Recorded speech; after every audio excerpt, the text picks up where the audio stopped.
Oh, right. Today we are going to be reviewing a movie that came out last year, actually.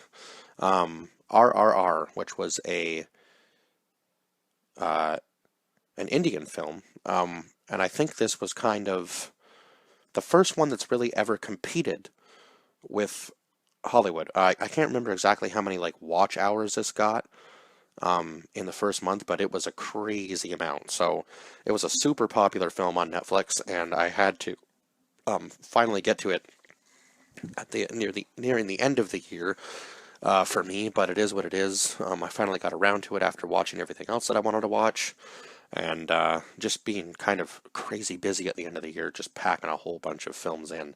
And I knew I had to watch this one because it was kind of on my foreign film kick. So still kind of am. But right now, I think I'm going to watch the show Mom and just kind of get that out of the way and then go back to some movies because these movies are long and there's a lot that happens in them, and sometimes the stories, yeah, there's just so much to cover with these stories because these movies are so long. This was a 3 hour and 7 minute movie. It seems that that is becoming the popular thing now with movies. The longer the runtime, the better they are. But there's so much to pack into that kind of a movie to make it really, really good. So this is about the British coming to take over and yeah, rule. Yeah, the British coming to take over. So we're following these two characters, Corman Beam and Alluri Sitarma Raju. I hope I'm pronouncing those names right. And then Venkata Rama Raju was his father, who kind of trained them throughout as like children and stuff to be able to learn how to shoot. And his wife, I guess, was Sita, right? Or the woman he falls in love with anyway. And uh, Coramar Beam falls in love with Jennifer, who is the British girl, who I believe is with Scott Buxton and Ray Stevenson's character. So that's a whole mess. Oh no, his wife was Catherine Buxton, who was played by Alison Doody. So this movie was probably one of my favorites. Now, I have watched other reviewers review this movie, and apparently, I guess they said that they had better out there, but I don't know. These films just kind of seem to keep improving as the years go on, because I kind of think they're catching up a little bit with Hollywood and how their production goes. Um, yeah, and these films are just kicking ass. Like right from like Bahubali on, it's kind of just been like they just keep getting slowly better and better as the years go on. Now, obviously, now with this film, I think Hollywood kind of needs to go, holy shit, we actually have some competition.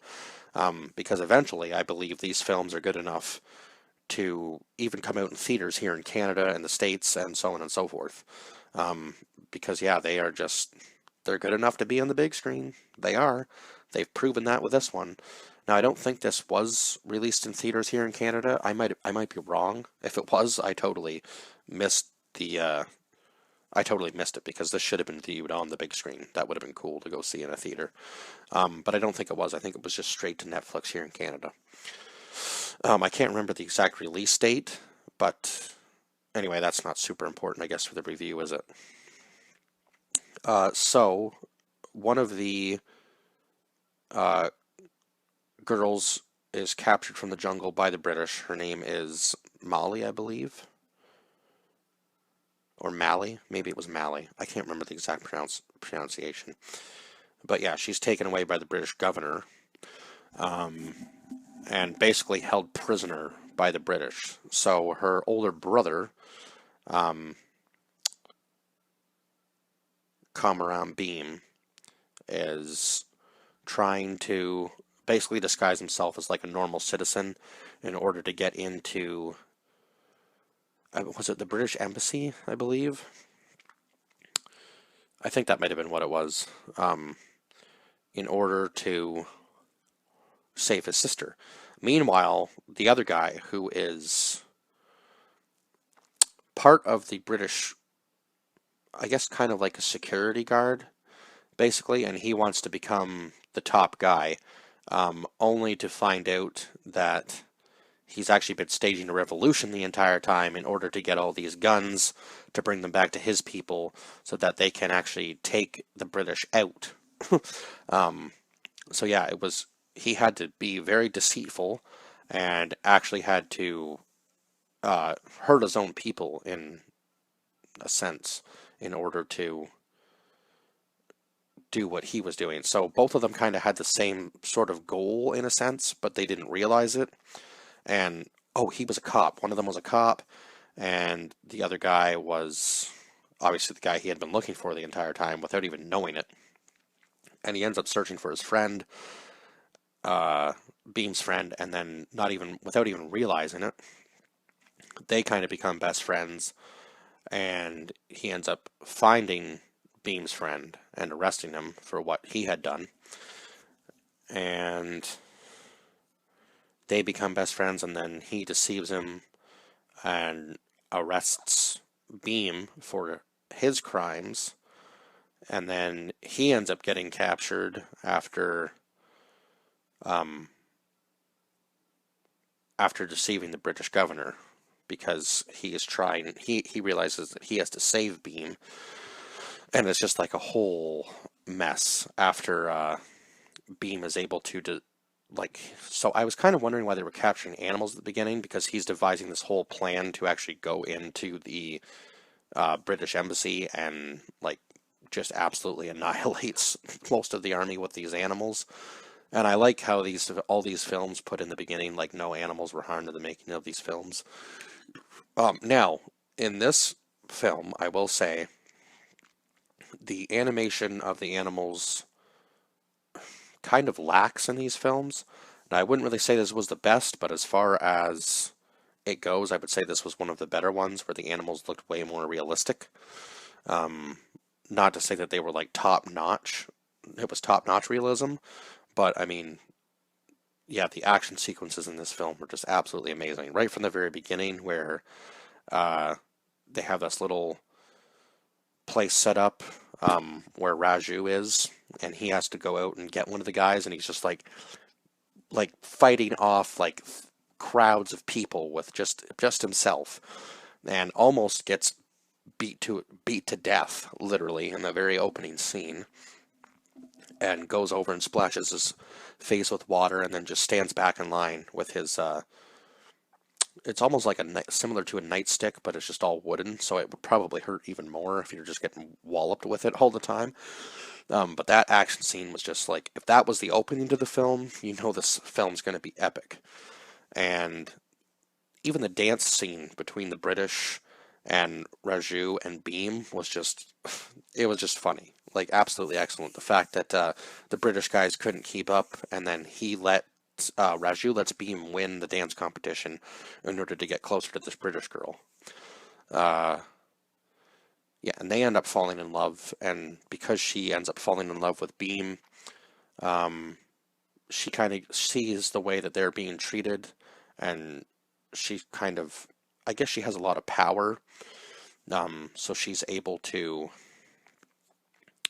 kind of pull back the soldiers a little bit from, really doing any too much serious damage.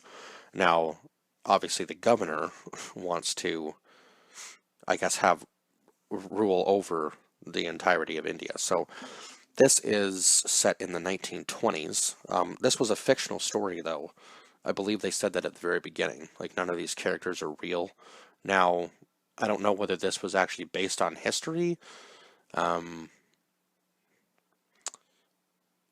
Whether, did the British ever invade?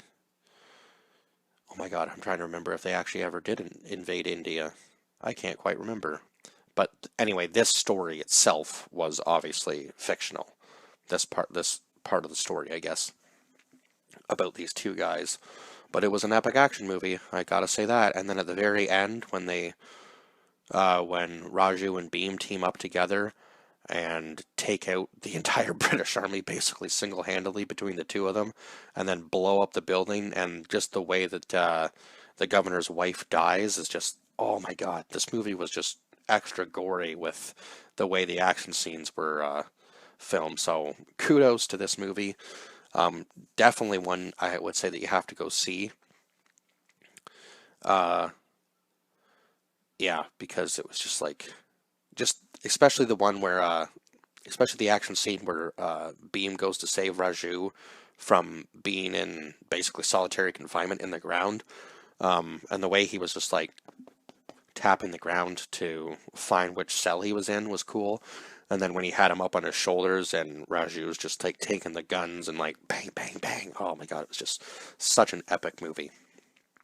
Um, and I don't think this movie gets, or I don't think these movies get enough credit for the soundtracks, because usually these songs are like epic with like the drum beats and stuff, and this movie was no exception. Every time there was an action scene, there was music with it. And even at the very end of the movie, when they end up winning, there's a whole like another musical score just before the credits. So yeah, the music in this was absolutely insane. Um, the visual effects were probably the best that I've seen so far out of any movie.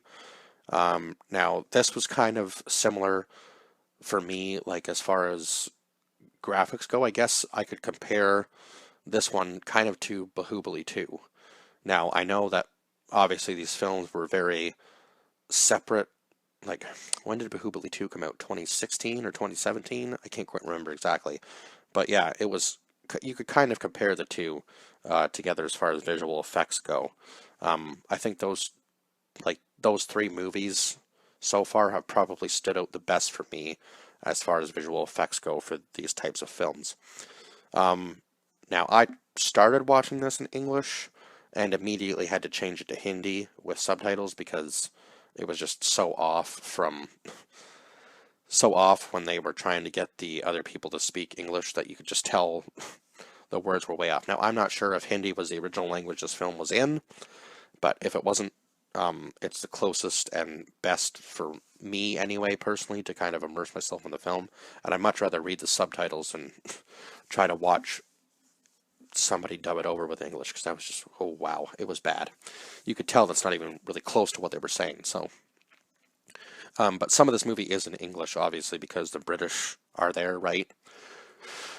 And oh my God, the governor had like a spot-on shot with everything, man. It's just absolutely. This was an absolutely epic movie. So it was called RRR Rise Roar. Sorry, Revolt. Was the name of the movie. Or I guess that was the original title, Rise Roar Revolt, which doesn't really make any sense. So, or maybe RRR was the original title. I don't know. So very confusing. But yeah, anyway, it was cool to see the flashbacks of Raju's life when he was a child, and how he became to be such a good shot, obviously, and how he never misses. And the fact that he was able to hit a target from so far away. And then when his father dies and his mother dies, that's when he decided to kind of, I guess, stage this revolution with his people. And obviously his father told him not to remember or not to forget his goal in life, which was to do this, right? Uh, and I guess that pretty much covers everything. Now, I gave this film a 9 out of 10. I feel like it definitely deserved that, for what the movie was and the storyline and so on and so forth. So yeah, I would say if you, yeah, if you can get this on Netflix or even find it somewhere else or even purchase it, the film is definitely worth the purchase. And the one thing that really stuck out to me was that the British governor didn't want to waste bullets on the people of India. So he found other means of killing them, and so that's why I think that was basically the main goal for the revolution, was they were firing back the bullets that at the British. Yeah, they were using, yeah, so they took the guns in order to basically say to the British that these bullets might have been or were worth more, yeah, than an Indian life. So, yeah, oh my God, I'm trying to remember exactly how they worded it. Because it was just such an epic line, the way that they worded it. But yeah, I guess the British were trying to say that the bullet was worth more than a life. So the people were staging the revolution in order to prove that a life was worth more than a bullet, I suppose. Maybe that was kind of the message. I hope I'm not fucking that up.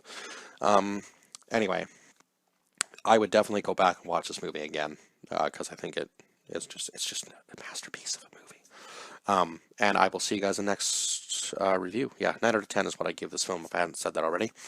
Because I started to ramble on about more of the movie. But I think I've covered everything now, so I will see you guys in the next review. Bye-bye for now.